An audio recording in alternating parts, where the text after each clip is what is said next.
Assalamualaikum warahmatullahi wabarakatuh. Selamat siang. Jadi kita pada hari ini dalam mata kuliah Hukum Adat dengan kode mata kuliah MPPD 872052403 untuk mahasiswa semester 5 dengan bobot 2 SKS. Di mana deskripsi singkat dari mata kuliah ini adalah mata kuliah Hukum Adat mempelajari hakikat, ciri khas sumber dan sistem aturan yang hidup diakui serta dijalankan secara turun-temurun oleh masyarakat di berbagai wilayah Indonesia. Pembahasan meliputi lembaga adat, bidang pengaturan seperti kekeluargaan, harta benda, waris, dan penyelesaian sengketa, serta kedudukan hukum adat dalam sistem hukum nasional. Mata kuliah ini dirancang bagi mahasiswa PPKN agar memahami keterkaitannya dengan nilai-nilai Pancasila, menghargai keberagaman budaya, serta mampu menyampaikan materi ini secara tepat dalam proses pembelajaran di sekolah. Untuk capaian pembelajaran mata kuliah atau CPL Prodi yang dibebankan pada mata kuliah ini, yang pertama dari aspek sikap, S1 bertakwa kepada Tuhan Yang Maha Esa dan mampu menunjukkan sikap religius. S6 taat hukum dan disiplin dalam kehidupan bermasyarakat dan bernegara. Dalam penguasaan pengetahuan, P3 menguasai konsep teoritis ilmu hukum dan pendidikan hukum yang berhubungan dengan penyelenggaraan negara Indonesia. Untuk P4 menguasai pengetahuan tentang lembaga-lembaga hukum di Indonesia serta dunia dan menguasai peran dan fungsi lembaga-lembaga hukum tersebut. Kemudian untuk aspek keterampilan umum, KU1 mampu menerapkan pemikiran logis, kritis, sistematis, dan inovatif dalam konteks pengembangan atau implementasi ilmu pengetahuan dan teknologi yang memperhatikan dan menerapkan nilai humaniora yang sesuai dengan bidang keahliannya. KU2 mampu menunjukkan kinerja mandiri, bermutu, dan terukur. KU3 mampu mengkaji implikasi pengembangan atau implementasi ilmu pengetahuan dan teknologi yang memperhatikan dan menerapkan nilai humaniora sesuai dengan keahliannya berdasarkan kaidah, tata cara, dan etika ilmiah dalam rangka menghasilkan solusi, gagasan, desain, atau kritik seni. Kemudian dalam aspek keterampilan khusus, KK1 mampu menganalisis persoalan nasional, persoalan global, dan kebijakan dalam bidang politik, hukum, dan sosial budaya di lembaga pemerintah maupun lembaga swasta. KK2 mampu menganalisis dan melakukan kajian terhadap pelaksanaan demokrasi di Indonesia sesuai dengan politik dan hukum yang bersumber dari nilai-nilai Pancasila sebagai ideologi negara kesatuan Republik Indonesia. Dalam sistem pembelajaran dalam mata kuliah hukum adat, jumlah pertemuan sebanyak 16 pertemuan dengan 14 kali tatap muka, kemudian ada ujian tengah semester dan ujian akhir semester, di mana beban pembelajaran ini sebanyak 2 SKS. Ujian tengah semester dilakukan pada pertemuan ke-8 dan ujian akhir semester dilakukan pada pertemuan ke-16.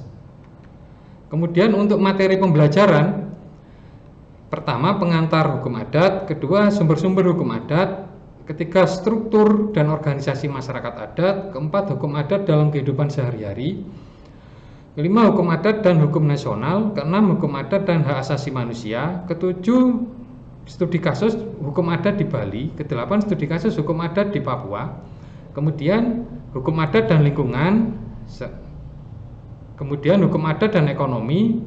Setelah itu ada tugas individu sebanyak 2 kali dan tugas kelompok sebanyak 2 kali.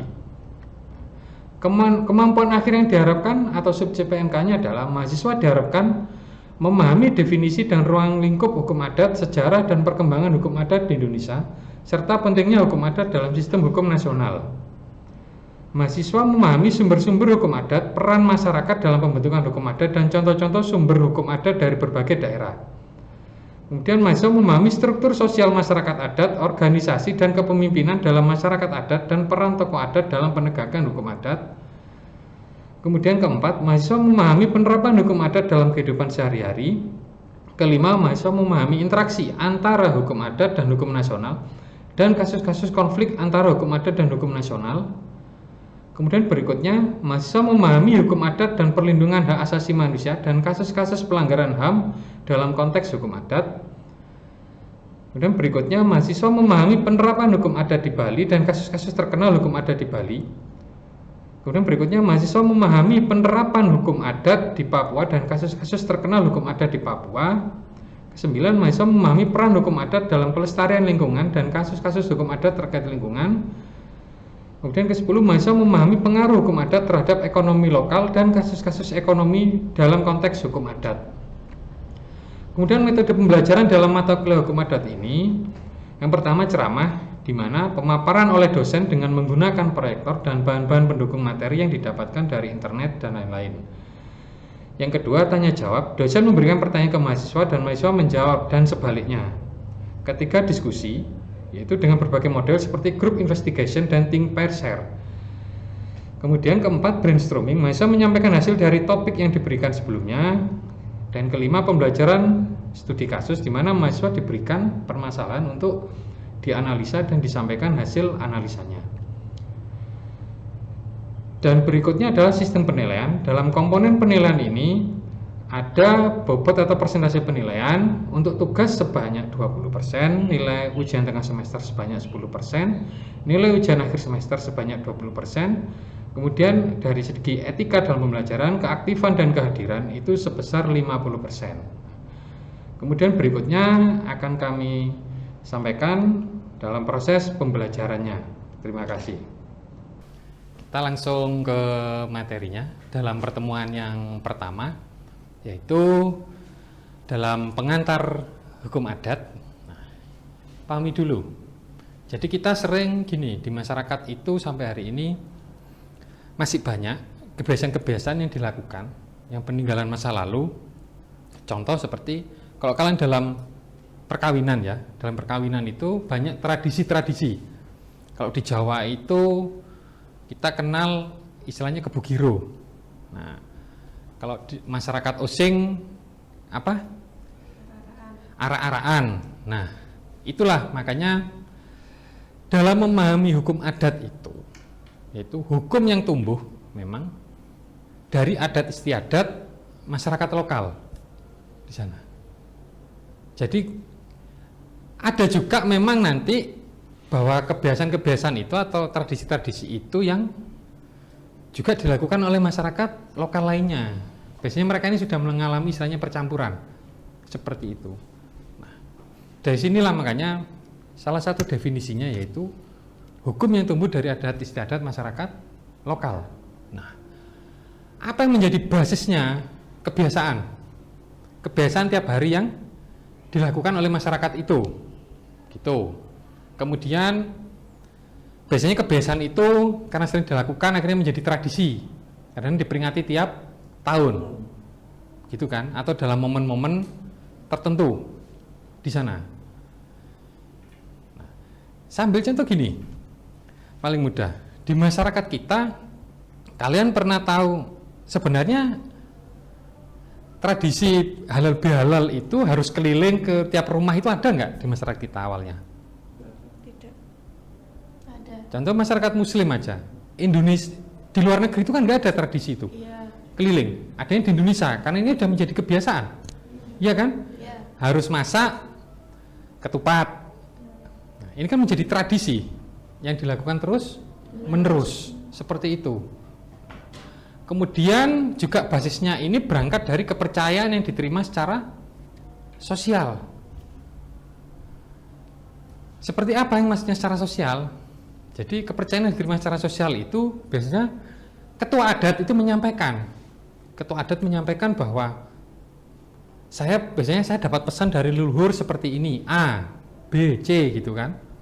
Nah itu kemudian ini diterima oleh masyarakat luas untuk dilaksanakan dalam tradisi-tradisi itu tadi. Nah, berikutnya apa? Ruang lingkupnya hukum adat. Apa ruang lingkupnya hukum adat? Ini.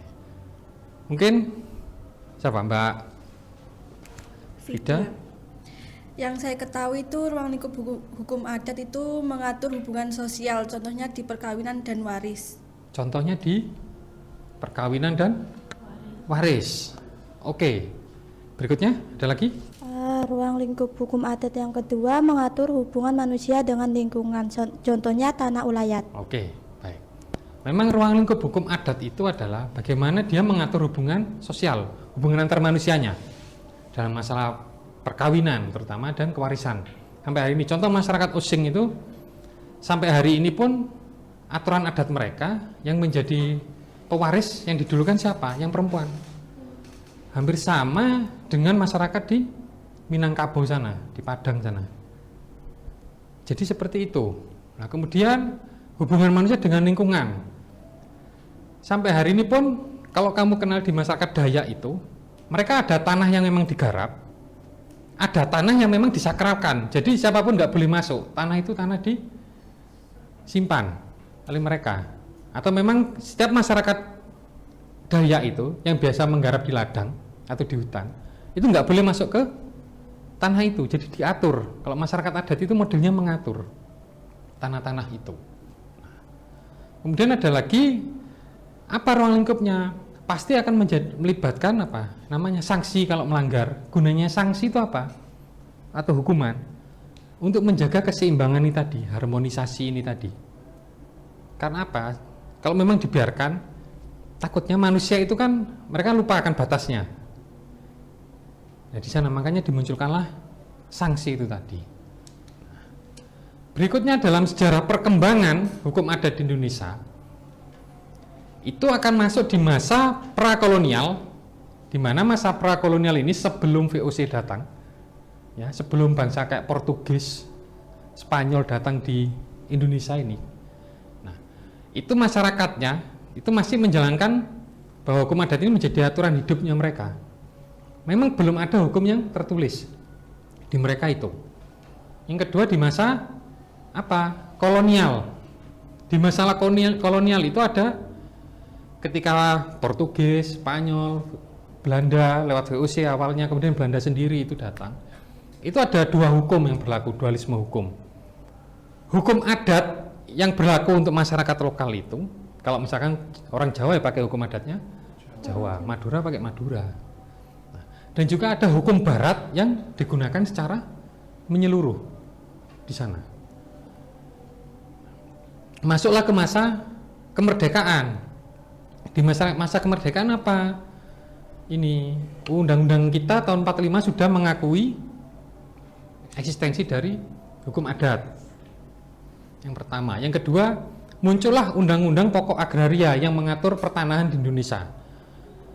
Jadi UUPA tahun 60 itu, tahun 1960 itu mengatur yang namanya hak ulayat. Sampailah di era modern hingga saat ini bahwa banyak sekali gerakan pengakuan terhadap hak masyarakat adat. Misalnya dalam kasus hak ulayat, ini kan lagi ramai banyak kan, perebutan tanah-tanah gitu kan, di sana lah. Hari ini lagi digencar-gencarkan untuk bahwa negara, bahwa undang-undang sebenarnya sudah mengakui, tapi ada undang-undang yang harus mengakui secara penuh, secara khusus tentang masyarakat adat.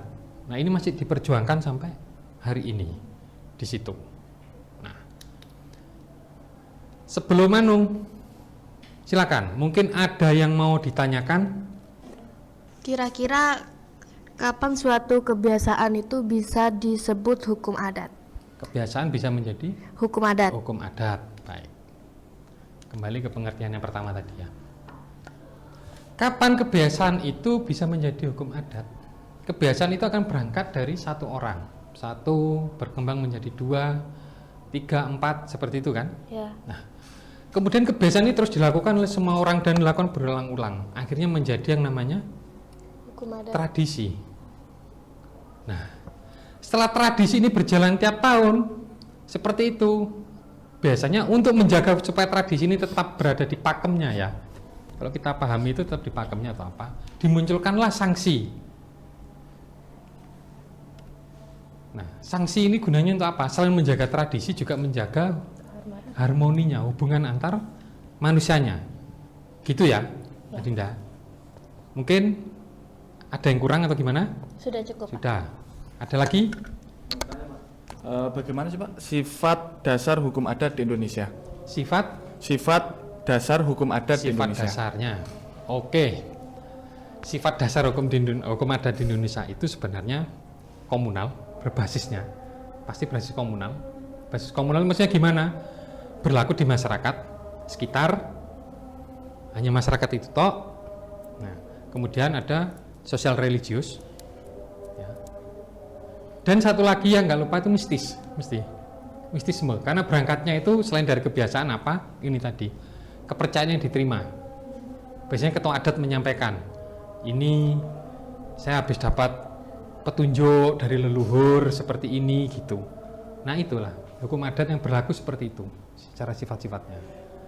Makanya kan sifatnya mistisme sebenarnya. Nah, sosial, istilahnya sosial religius itu bahwa selain memang dari kepercayaan mereka, agama mereka, itu juga bahwa masyarakat ini menjalankan semuanya gitu. Jadi itu baik. Nah berikutnya silakan bentuk kelompok ya, silakan buat meja bundar. Pertanyaannya, seberapa penting sih hukum adat dalam hukum nasional? Oke, silakan, saya beri waktu 10 menit.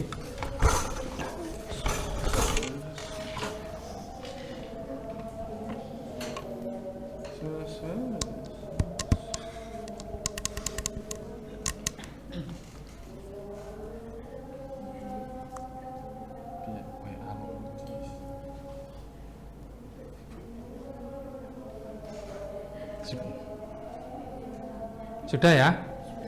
Baik, kelompok yang pertama. Silakan tata dulu mejanya. Silakan sampaikan. Seberapa penting sih hukum Seberapa adat? penting sih hukum adat bagi hukum nasional?